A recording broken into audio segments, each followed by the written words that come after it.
खुलुमबाय गिबियावनो बड'लेण्ड निउस 24 नि जानानै नोंथांमोननो अननाय सिबिनायखौ जासिग्रोबाय।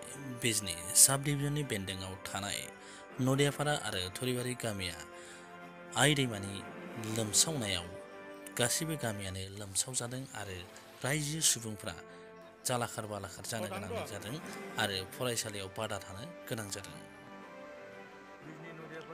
नदियापारा आरो थुरिबारि गामिनि सुबुंफ्रा जोबोर खस्थ'यै थानो गोनां जादों आरो फरायसालियाव एबा एलपि स्कुलावनो बादा थानानै जिउ खुंनो गोनां जादों। आसामनि मन्त्रि चन्दन ब्रह्म आरो बिजनीनि एमएलए कमल सिंह नार्जारी बिथांमोना दैबानाजों लोमसावजानाय गामिफोरखौ नायदिङो।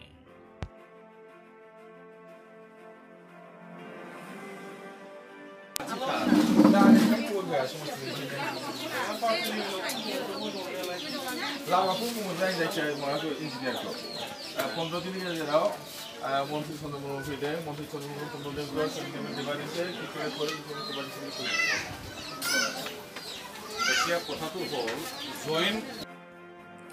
बेबायदिनो सम सम आइ दैमाया बायस्रानानै गामिफोरखौ लोमसाव होनानै दैबाना खालामनायखौ नुबोबाय थादों।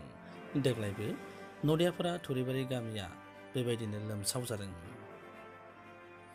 रादाबा एसेनोसै।